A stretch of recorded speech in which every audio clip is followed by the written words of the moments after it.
Hey, and welcome to Division 1 Arts and Humanities Russian videos galore. Today's video 1, we are going to be talking about the years between 1861 and 1905 in Russia. Alright, so to give you an idea of what we're going to talk about today, we're going to have a brief overview of Russian history prior to the 1900s. We will also be thinking about time periods via the people in power, and they are called czars, spelled Tsars. We also will be trying to walk away from this with an understanding or a beginning understanding of some of the events, people, and ideas that led to the 1905 revolution in Russia, which is not the revolution with a capital R. We will get there. And at the end of the day, we are hoping that we can make some predictions about what is to come and also think about how things came to be, right? So, an overview for this video, we'll talk about the background on Russia, then we will look at the time span of Tsar Alexander II, Tsar Alexander III, Tsar Nicholas, and then the 1905 revolution, which is where we're going to end today. The hint is that if you're typing your notes or handwriting, regardless, these are good section, like title overviews that you can use while taking your notes to help keep them organized. So keep that in mind. Each section will also be a big orange slide, and that will kind of let you know that we are starting a new section. So look for that key. All right, so background on Russia. Where is Russia? Well, this giant map tells you. It is basically, I think, 1/6 of all of land in the world. So yes, it's a pretty big place. So if you did not know that before, hopefully this will help you. The Russia we are looking at looks something like this, which is not super different than roughly the size of Russia today. But in 1861, this is the Russia that we were talking about. So this spans from the Pacific Ocean all the way to Eastern Europe. If you look closer, you can see some of the countries that it is actually near and kind of see how large it actually was and is. All right, so how was Russia governed for most of its history? Well, it was governed by kings, essentially, but known as czars, as we talked about earlier. The czars would rule as an absolute monarchy, as in they controlled everything that happened in the entire empire. So not unlike what you might think of as kings in Europe, a czar is very similar. Czars also pass power down through their sons, and this family tree on this slide is actually the Romanov family, which ruled from the 1600s up until 1917, which is when the revolution that we are studying happened. So for quite a long time, these guys were able to carry it on. And the last czar is Tsar Nicholas, which we'll talk about later. Just to give you an idea, this is one czar ruling into the modern or somewhat modern era. We also have guys like this, Ivan the Terrible, and yes, both of these paintings are of Ivan the Terrible. We're not going to get into them, but just give an idea of the range of what czars might look like. Here you go. Something important to talk about in Russian history is serfdom. Serfdom is the idea, the practice. A person who is in serfdom would be called a serf, so S-U-R-F. So serfs are 90% of the Russian population, and what they essentially are is a peasant. And these serfs essentially have to live on land owned by nobles, and they pay for their rent, essentially, or the right to live on the land by either working for the noble and giving them crops or paying them directly. Since it's about 90% of the population, you can imagine a large country like that. That means that, yes, there are a heck of a lot of serfs. They also live in remote villages spread around Russia, and the Russian Orthodox Church is an extremely important role in their lives. And in all the practice of serfdom, it wasn't necessarily that serfs were mad at the Tsar. They actually thought of the Tsar as a representative of God. And so that is how strong the faith was in the serf areas for most of Russian history. If you look a little closer, right, we see lots of labor-intensive jobs. The serfs basically would feed all of Russia, which makes sense when 90% of your population is basically just growing food and, like buying the right to live via that work. So, anyways, moving on to Tsar Alexander II. This is where we're starting to get into kind of connecting the dots between why things happened. So in other words, why did we have revolution in Russia? So in 1861, what happened was tension built up in the country of Russia, and Tsar Alexander II actually abolished the serfdom. So in other words, serfs were no longer serfs. They did not have to permanently live on the land and pay. Now they would be peasants who could buy land for themselves and live on small plots of land. So in 1861, Tsar Alexander II abolished serfdom. He did this because of rising tensions with the serfs, and also before that, the Crimean War occurred, where Russia lost terribly to other European powers. Russia at this time is starting to feel like they are kind of falling behind the industrialization game, which is other countries move to create factories and create things rather than rely just on a large peasantry or a large serf population. So at this point in time, the rest of Europe is like building factories and Russia is way behind. So by abolishing serfdom, Tsar Alexander II actually thought like, hey, it was better it was me than you. In other words, if I let you guys call the shots, it probably wouldn't end up that great. And I don't know. We'll see if he was right. So some of the implications on the nobles, so people that used to have these serfs on their lands, is that they no longer had them. Well, at least they didn't have them directly. So even though a lot of nobles lost free labor and were getting paid for that free labor, which is kind of bizarre if you think about it, they kept on living lavish lifestyles, which meant that eventually they just racked up all this debt, and they got sad. They got pretty mad, which led to some instability in their relationship with the Tsar and the Russian government. For the serfs, though, well, for the serfs, it didn't really get that much better. They were forced to live on small plots of land. The best land that was available was kept for the nobles. Now, if you lived on land that the government gave you, you actually still had to pay a tax to the state. So in some ways, people saw it as, instead of paying the nobles, now you were just paying the Tsar or the government. Also, shortly after the abolition of serfdom, we actually have a stagnation or a slowing of agriculture in Russia. And since there was an overpopulation already, this caused a lot of issues with like the livelihoods of peasants, but also people in some of the urban areas or cities. And so it didn't necessarily mean that things are on the up and up after serfdom was abolished. Also under Tsar Alexander II, he sought to industrialize or bring technology and industry to Russia, which meant he needed people to come and take those jobs. However, those jobs weren't that great, and there was some pushback against it because some people thought that we need to better the lives of the peasantry before we think about trying to make factories. And this led to actually some people called the populists who felt that they needed to support the efforts of the peasantry and educate them about what their lives could be.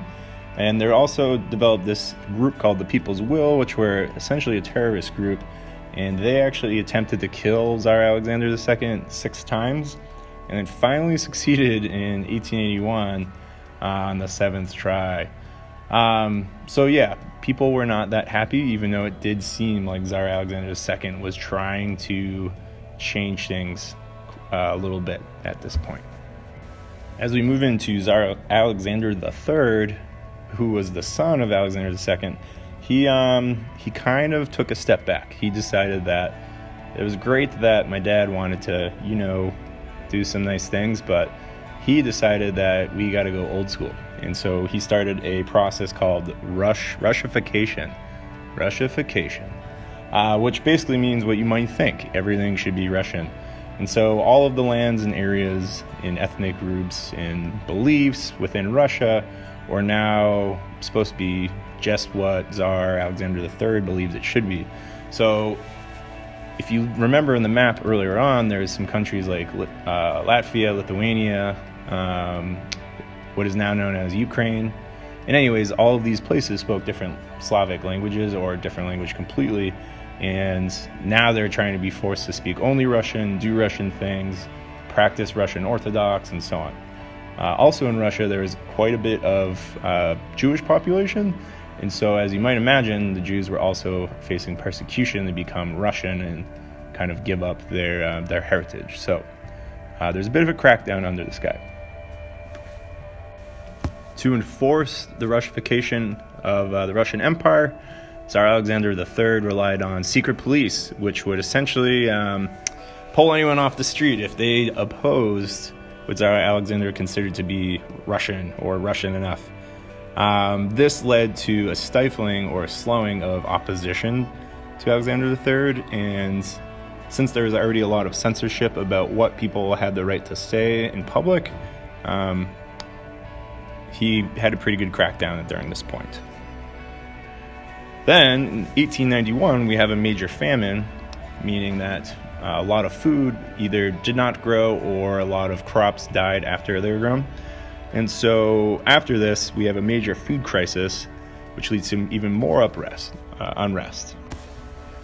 Because of the unrest, we have kind of a spark in a political philosophy in Russia. So after the famine of 1891, the beliefs of someone named Karl Marx, who you might know a little bit about, became popular. So there was a book called The Capital, and this book was not banned in Russia because Tsar Alexander III actually thought that nobody was smart enough to read it. But he was wrong, and so a lot of people started believing in Marxist ideology, and Karl Marx is known as kind of the father of communism. Ooh, foreshadowing. So, anyways, that's something to think about.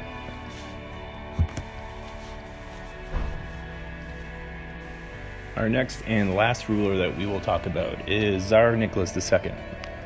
You may know him as the dad of Anastasia. However, I will tell you that Anastasia most definitely did die because, well, you'll find out later. But Tsar Nicholas II was not necessarily a strong leader.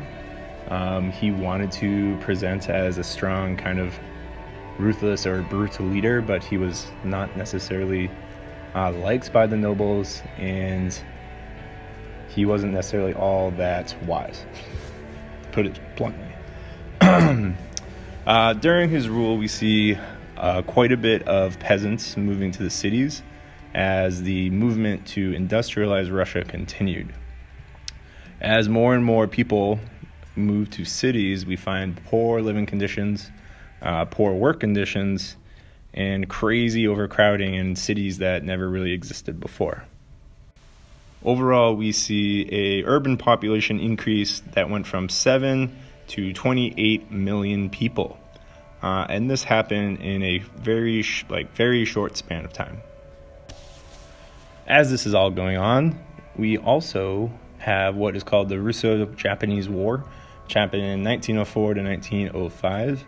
And this was over the Trans-Siberian Railroad, which was a major industrial project to connect both sides of the Russian Empire together. So basically what we have is Russia is trying to take on more land. They thought, hey, Japan's probably a weak, tiny country, right? Let's go in there and just show them who's boss. They ended up being terribly wrong. And Japan was a mighty force with modern technology. Meanwhile, Russia was using outdated weapons and poorly supplied their soldiers. So it ended up being an embarrassing loss, and the people who were frustrated in the cities of Russia were like, hey, we're out there fighting a war with people dying for no reason when you have people here in the cities dying because there's not enough room or food available. So as you might imagine, tension is rising. Okay, so a quick note about the rising tensions in Russia after and during the Russo-Japanese War. We have political parties forming. Doing a quick overview, we have a group called the Liberals. These people favored a more Western European style of government. Think of kind of like British Parliament or American styled government where we have a representative government. There are two groups, one called the Cadets, which focused on civil rights, and there's also the Octoberists, which were hoping that the changes that Tsar Nicholas would eventually make could lead to a better government. On the other hand, we have the Socialists. So these people favored a revolution which would totally remake and reshape Russian society. The Social Democrats were focused on taking the ideas of Karl Marx and creating a socialist society eventually. This group became the Mensheviks and the Bolsheviks, which we won't get into right now, but they're two of the most important parties in the 21st century. We also have the Socialist Revolutionaries, who were hoping to kind of give land back to the peasants, and they kind of disagreed with the Marxists. They kind of felt that they should focus on the peasantry and not a revolution from the urban areas. And this all culminates in what is called the 1905 Revolution, the spark of which happened on January 9th, 1905 in St. Petersburg. 150,000 workers marched to the Tsar's Winter Palace. And we're talking January in Russia, people.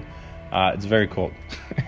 So when these people went to the palace, they were holding signs, they had crosses, they were marching peacefully, and they were met by thousands of troops who then fired on all of the demonstrators, and in the end we are talking about 200 people killed and about 800 people wounded. The term Bloody Sunday ended up being what this day was called.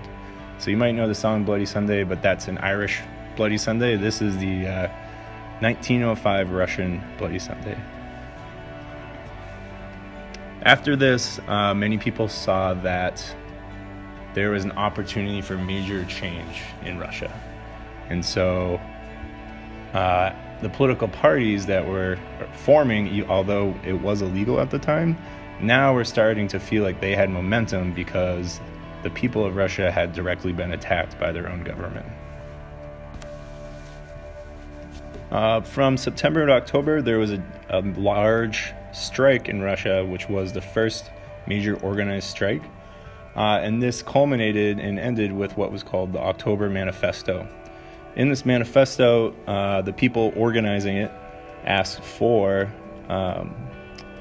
essentially a limited monarchy, or in other words, a government that has the monarch but also has elected officials, and also the right to freedom of speech, the legalization of political parties and trade unions. So in some ways, what they're looking for is kind of similar to what the United States was hoping for when they created their constitution. So they're looking for more representation rather than just having one guy tell them what to do.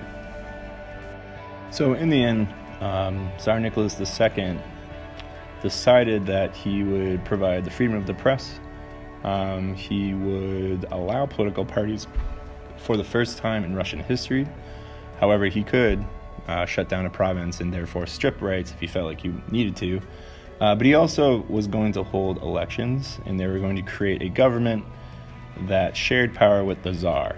However, half the members of one of these chambers would be the state council. Half of them would be picked directly by the Tsar, and the other half would be picked by the nobility. So we're talking about hand-picking half of this elected government, which wasn't actually elected. The other part of this government that would share power with the Tsar would be called the Duma. And the Duma would be people elected from the communities. The Duma did not have a ton of power because technically individuals could be taken out and the Duma could be dismissed if they decided. So it seems good, but maybe not as much power as they were originally hoping. All right, we will stop there because we're going to do a bunch of other stuff. However, get your brain gears going because there's a lot coming.